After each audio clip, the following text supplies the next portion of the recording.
सौभाग्यशालियों करना हो तो 1000 उत्तर होते हैं सकारात्मकता के, और ना करना हो तो लाख बहाने होते हैं नकारात्मकता के। अगर हम कुछ काम करना चाहते हैं, नया घर बनाना चाहते हैं, तो हमें उसके लिए कई हेतु मिल जाएंगे, कई कारण मिल जाएंगे। पुराना का बहुत दूर है, मंदिर से दूर है, पुराना हो गया है, परिवार समाता नहीं है, और नए घर की बहुत ज़रूरत है। ठीक है, अगर आप कुछ चीज़ करना चाहते हैं, मन बना लिया है, तो उसके लिए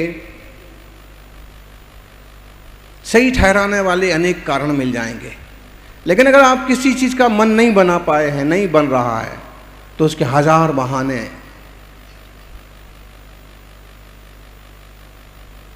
अभी हाल तो पर्यूषण हुआ, कौन विधान में बैठेगा।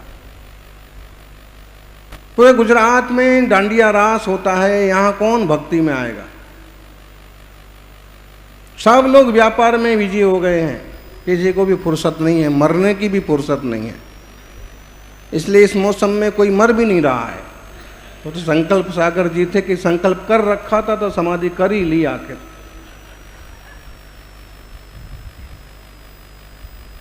अगर कोई चीज़ नहीं करना है तो कभी ऐसे लगता है कि मेरे माथे बोझ डाल दिया, कभी ऐसे लगता है कि वो ध्यान रखिए, करना है तो भक्ति के, चाहे सेवा के, चाहे साधना के 1000 रास्ते हैं, और नहीं करना है तो 1000 बहाने हैं। गुरुवर एक कहानी सुनाते थे, आज मुझे सुबह से याद आ रही है।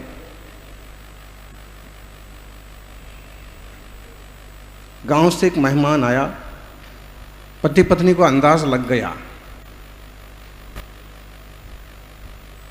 मेहमान आए हैं, रिश्तेदार आए हैं, काका जी आए हैं। जैसे अंदाज लग गया कि बस वो आ ही रहे हैं, ऑटो से, रिक्शे से उतर ही रहे हैं, और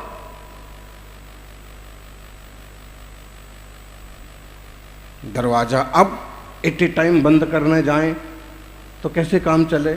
उनको अंदाज लग जाएगा कि देखो मेरे को देखते दरवाज़ा बंद कर दिया। तो उनने विचार किया कि क्या करें। पत्नी ने कहा कि देखो मेरे बस का तो काम नहीं है कि तुम्हारे काका जी, मामा जी, फूफा जी को रोज़ रोज़ संभालें। तो पति ने कहा कि तो क्या उपाय है। उसने कहा कि देखो थोड़ा झगड़ा वगड़ा कर लो, और चिल्ला चौड़ चालू कर दी। तुमसे तो कुछ होता नहीं है, और तुम तो बाज़ार में घूमते रहते हो, और तुम्हें तो फ़ोन से फुर्सत नहीं है, पता नहीं कौन कौन सी औरतों से बात करते रहते हो। इतना सुना दिया। नीचे काका जी आ गए, घर के अंदर भी आ गए, और ऊपर वाले कमरे में झगड़ा चल रहा है।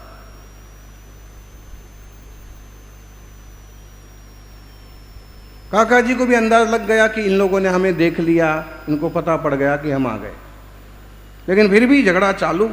पति ने भी बोलना बिल्कुल बंद ही नहीं किया, और तुम तो नंबर 1 की बेवकूफ़ हो, पता नहीं मेरा कौन सा नसीब था कि तेरे से मेरा विवाह हो गया, कौन से नक्षत्र में हुआ, हे भगवान मुझे जल्दी उठा ले।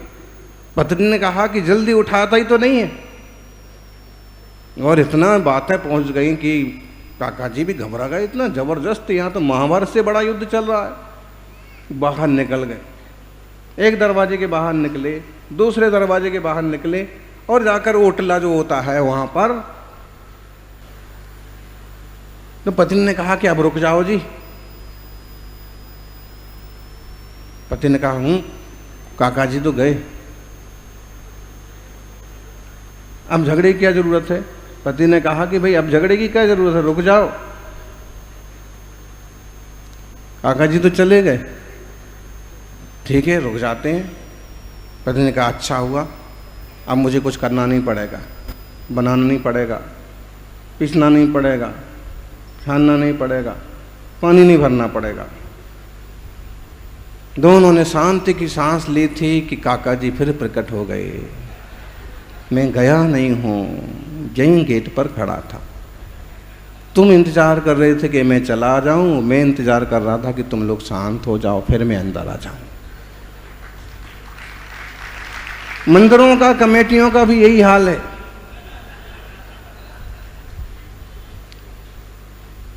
महाराज जी ने जहाँ चतुर्मास किया था पिछला पीठ, वहाँ के लोगों ने उनके चतुर्मास के समय भी 2 पार्टियां बना के दंगा किया। उनने तो जैसे तैसे अपना निभाया, केवल दूध पानी लेना था तो निभ जाता था। उसके बाद हमारे को क्या पता था, आग्रह करके हमको भी लेके गए, लेकिन एक दिन हमको भी वो देखने को मिला, आचार्य आ करके आए थे कि वहाँ तो युद्ध छिड़ गया, किसी का सिर फोड़ दिया, किसी की टांग तोड़ दी। तो हमने तो अपना पीछे कमंड उठाया कि भाई जहाँ ऐसे बेवकूफ़ श्रावक हैं वहाँ तो नहीं रहना। तो कुछ लोग एकदम जो भक्ति में जुटे हुए थे आके लेट गए कि महाराज जी ऐसे तो हमारा गांव पूरा बदनाम हो जाएगा, इतना बड़ा संघ चला जाएगा। खैर हमने श्रावकों का भी ख्याल रख लेते हैं, किसी को कुत्ता गधा ऐसा कुछ कहना या इनकी बेइज्जती हो गांव की, बहुत कोशिश रहती है कि किसी का मन ना दुखे। मन दुखाने वाले दुनिया में बहुत हैं, अपन भी वही करेंगे, क्या मतलब निकलेगा। तो हम ठहर गए, कोई बात नहीं। फिर शायद उस दिन या उसके अगले दिन संतोष के साथ विहार किया। मतलब ये है, ऐसे ही मंदिरों के हाल हैं। कमेटियां 2 गुट बना लेती हैं और फिर मुनिराज आ रहे कि त्यागी व्रती आ रहे, तो कौन देख रहा, कौन संभाल रहा, कौन सा कार्यक्रम।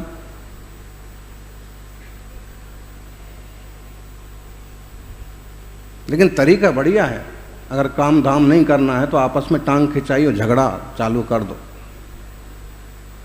और करना है तो करना है।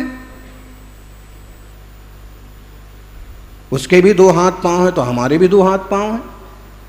उसकी जेब में भी पैसा है, ज़्यादा होगा, मेरी जेब में भी थोड़ा तो है, कुछ तो हो सकता है उससे। उसके भेजे में अकल है तो मेरे में भी कुछ कम ज़्यादा होगी। चाहे परिवार का काम हो, चाहे समाज का काम हो, चाहे धर्म ध्यान का काम हो। और इसलिए अक्सर कर मैं किसी चीज की प्रेरणा नहीं देता हूं और न पूछता हूं कि किस ढंग से क्या करने वाले हो।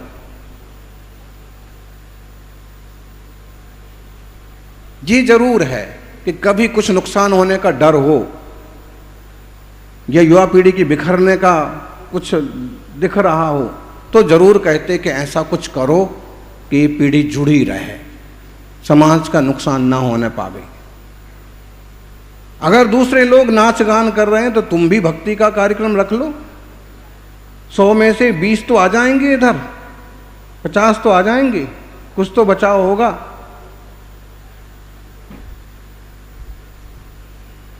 यानी समझो, विषय वासना के लिए, भोगों के लिए खूब कमाते भी हैं, लुटाते भी हैं, लेकिन धर्म ध्यान पूजा आराधना आदि में जो जाता है वो पाप नहीं पुण्य बन जाता है।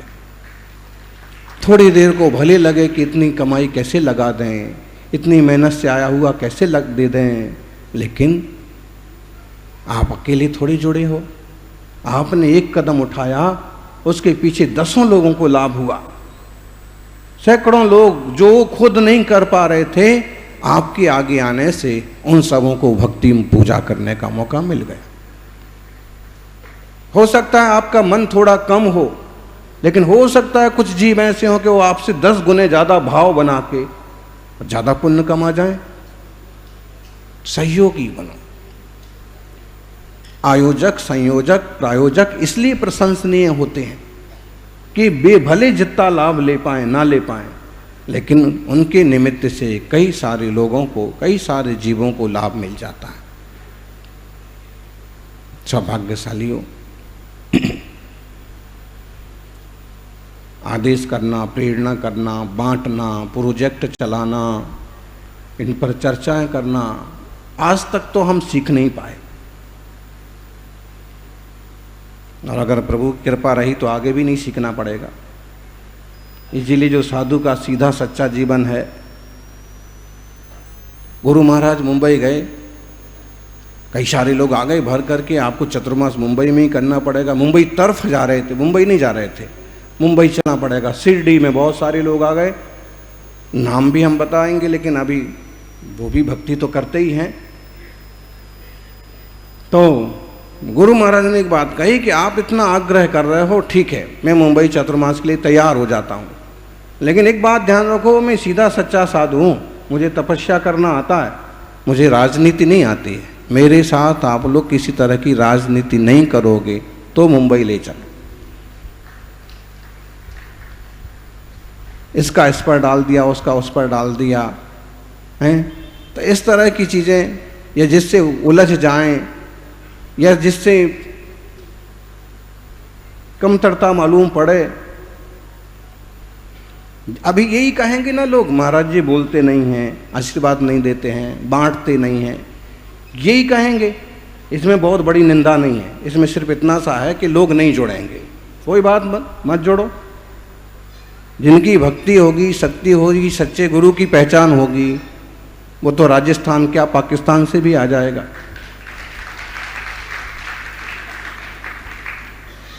और नहीं तो तुम कितना ही बांटते रहो और बेइज्जती माथे पड़ेगी। वो तो यंत्र बांटते हैं, वो तो अंगूठी बांटते हैं, वो तो ये बांटते हैं, वो तो धागा बांधते हैं। मेरे को कुछ आता नहीं है, इतना आता है जिनवाणी में जो कहा है, मुनि के लिए वैसा चलने की कोशिश करना। उसमें भी 100% परफेक्ट हूं ये भी गारंटी नहीं देता, क्योंकि ऐसे ऐसे मुनि हो गए।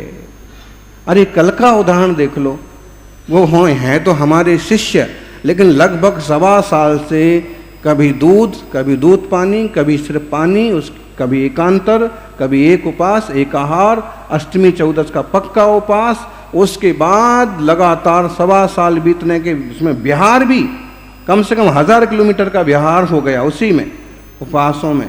और उसके बाद लगातार 6 दिन तक शुद्ध उपवास करके उत्तम समाधि। कल इसलिए हमने कहा था, किसी और जगह ऐसा साधक मिला होता, अभी शहर भर में जलसा और तमाशा हो जाता।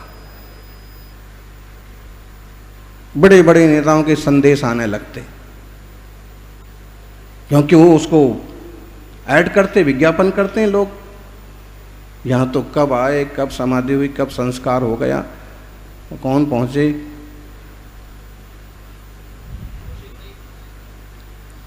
कौशिक भाई पहुंचे, अनेक श्रावक पहुंचे, तो और एक सारे युवा पहुंचे। ये नहीं कह रहे नहीं पहुंचे, लेकिन अपन उतना, मतलब आज का जमाना दिखावे का जमाना है। दुनिया की और चीजें तो दिखाते हो, लेकिन अगर हमारे यहाँ इतनी कठिन कठिन तपस्या हो रही है तो उसको भी दुनिया के सामने रखो। ये दिखाने जैसी चीज है कि जहां लोग खाने में लगे हैं, वहां पर ऐसी तपस्या करने वाले साधु भी यहां विराजमान हैं। फिर भी जो लोग सेवा भक्ति में जुड़े हैं, वो बिल्कुल सब भी बहुत वात्सल्य पूर्वक आशीर्वाद के पात्र हैं। और मन मक्कम करके देवशास्त्र गुरु की सेवा में सहयोगी बने रहिए। सौभाग्यशालियों,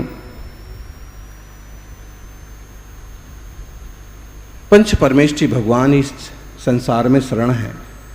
कल जब हम उनके पास गए आहारचर्या के बाद, बाबूजी 12:15 बजे, 12:05 पर, तो हमने थोड़ा संबोधन किया और फिर हमने देखा कि अब इनको ज़्यादा समय नहीं जाएगा, तो हमने थोड़ी थोड़ी वैयवृत्ति अपन भी कर लेते हैं, तो हाथ पकड़ के हाथ दबाने लगे।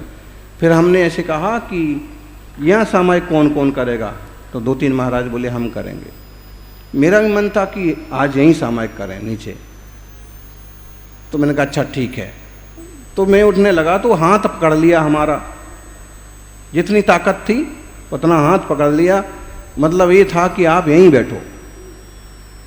लेकिन फिर हमने सोचा कि 4-5 साधक बैठे हैं, और फिर इशारा भी किया हमने कि 1-2 घंटे निकालेंगे, और हम ऊपर आ गए साधना के लिए।